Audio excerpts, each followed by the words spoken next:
You pour it into your tea like it is medicine, a spoon of gold, a ritual you trust to be pure. Here is what nobody tells you at the register. A lot of what America buys as honey is not fully honey. It has been cut with cheap corn or rice syrup, watered down and sold at the price of the real thing. And the words on the front barely slow it down.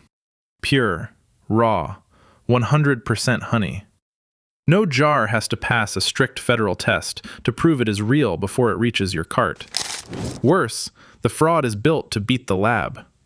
For years, the fakers have stayed a step ahead of the tests meant to catch them. By the end of this, you will read a honey jar the way an investigator does. 7 kinds to leave on the shelf, 3 that are a safer bet. And the number one trick, the one that makes fake honey almost impossible to trace, I saved for last. 2 quick things before the countdown, because this runs hot, fast. 1. Real honey is one of the best things in your kitchen. This is not a video telling you honey is poison. The problem here is money and trust. You are paying honey prices for watered-down syrup, and you often have no idea what country it came from. That is the crime, not the honey. 2. Learn how the fraud works, and every jar reads differently. 4 lines. 1. Honey with no country of origin, or labeled a blend, is hiding something. 2. Honey that is dirt cheap and always runny deserves a second look. 3. The standard trick is cutting it with corn or rice syrup, nearly invisible and nearly free. 4. Cheap foreign honey gets its origin laundered, routed through other countries to dodge import duties. The front of the jar sells you a feeling. The lab report tells you the truth. Number 7. The words on the front. Pure, raw, natural, 100%. You read pure honey, you feel safe. Here is the catch. Not one of those words is backed by a test the jar had to pass. Raw describes handling. Natural means close to nothing. 100% honey is a claim, not a receipt. No inspector checked that jar for added syrup before it hit the shelf. How does the fraud actually get caught? A specialized lab, isotope analysis, a machine that costs more than your car. And that work happens after the sale, if at all, when somebody goes looking. Bottom line, pure and raw are marketing words, not proof. The jar promising the most up front is often the one betting you never send it to a lab. Number 6. Honey with no home country, or the word blend. Flip the jar over and read the small print. The honest ones name a single country, product of the United States. The ones to worry about get vaguer. A blend of honeys from more than one country, or no country at all, just a distributor address. That blur is not an accident. When honey is mixed from many places and none are named, nobody can point to where it started, or whether it started with a bee at all. The blend label is where cheap, questionable honey folds in with a little real honey and disappears. A real beekeeper is proud of where their honey comes from. Vague is a choice, and rarely a good one. Bottom line, if the jar will not tell you what country it came from, it is telling you something anyway. Number 5. The bargain jar that stays runny forever. Here is a tell you can see with your own eyes. Real honey, given time, almost always crystallizes. It thickens, goes cloudy, turns grainy at the bottom. People think that means it went bad. It is the opposite. That is often the sign it was the real thing. A lot of heavily cut, syrup-loaded honey does the reverse. It stays smooth and pourable for a year because the syrup keeps it that way. So the jar that never changes, the one that is suspiciously cheap and suspiciously clear, is worth a hard look. This is not a perfect test. Some real honey stays liquid too. But pair it with the price. Cheapest jar on the shelf, always runny, no country named. That is 3 quiet flags in a row. Bottom line, when honey crystallizes, do not throw it out. The stuff that never does is the jar I would question. Number 4. The syrup built to beat the test. Here is where it gets clever, almost impressive. For years, the main lab test for fake honey hunted for the fingerprint of corn and cane syrup, what chemists call C4 sugars. It worked. So the fraudsters switched. They started cutting honey with rice syrup, because rice leaves the same chemical fingerprint as honey. The old test looks right past it. Some rice syrup sellers advertise this on purpose. The pitch to honey packers was simple. Add our syrup, and your honey still passes the C4 test. And even that test has a blind spot. It often cannot flag a jar until it is more than about 20% syrup. A jar could be 1/5 fake and still clear the bar. Bottom line, this is not a sloppy accident. It is engineered fraud, built to slide past the exact tool meant to stop it. Number 3. Honey with a laundered passport.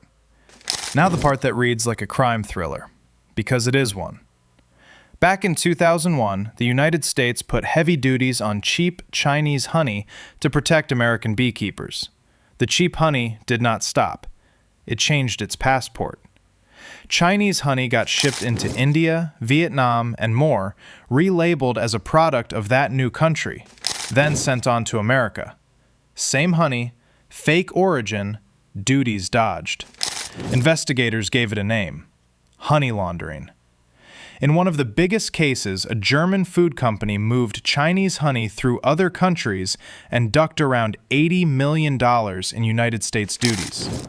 When customs learned Chinese honey shipped in blue steel drums, the smugglers painted the drums green. Bottom line, when a jar hides its country, this is the machine behind it. The origin is not missing by accident. Somebody erased it. Number 2. How big this actually is. You might be thinking, fine, a few bad players. Here is the number that changes that. In 2023, the European Union ran a giant sweep. They pulled honey coming in from 20 countries and sent it to their top lab. Nearly half of it, 46%, came back suspected of being cut with sugar syrup. Not a few jars, nearly half of everything they tested. And America is a bigger target, because roughly 3/4 of the honey we eat is imported. That same kind of investigation kept tracing the worst suspicion back to honey with Chinese roots, the exact supply those duties were built to stop. Bottom line, when the experts checked imported honey, nearly half looked wrong. That is not a glitch. That is the pattern they found. Number 1. The trick that erases the evidence. Here is the one I promised. There is exactly one foolproof way to prove where honey came from. It's pollen. Every honey carries microscopic pollen from where it was made, a fingerprint you cannot fake. Trace the pollen, and you know it is real and where it was born. So the launderers erase that fingerprint. It is called ultrafiltration. You force the honey under high pressure through filters so fine they strip out every grain of pollen. What comes out is clear, pretty, and untraceable. No pollen, no origin, no proof. Now the part that should stop you cold. When one investigation tested store honey years back, 76% of grocery store jars had all their pollen removed. At drugstores, 100%. The country's top pollen expert could not tell where any of it came from, and the FDA itself has said ultra-filtered honey is not really honey. Yet there is still no required test to keep it off your shelf. Bottom line, the scary part is not one fake jar.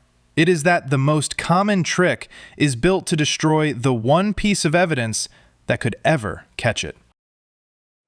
7 traps on the honey shelf. Here are the 3 moves that tilt the odds back to you. Safer move 1. Buy local.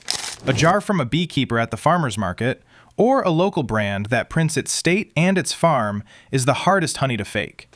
Ask where the hives are, and a real one lights up answering. Safer move 2. Look for raw, unfiltered honey that still has its pollen, a little cloudy, not glass clear. And remember the crystal test.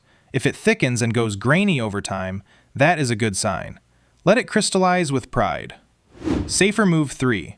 In a store, look for a seal that means traceability. True Source Certified, a brand that says it uses NMR testing, or one that names a single country you can actually read. It is not a promise of perfect. Brand that traces and tests beats, a mystery blend that does neither. The front of the jar sells a feeling. Your real defense is knowing where it came from and buying from someone who can tell you. Got somebody at home who grabs the cheapest honey bear on the shelf without a second thought? Send them this one. New investigation every week. Hit subscribe.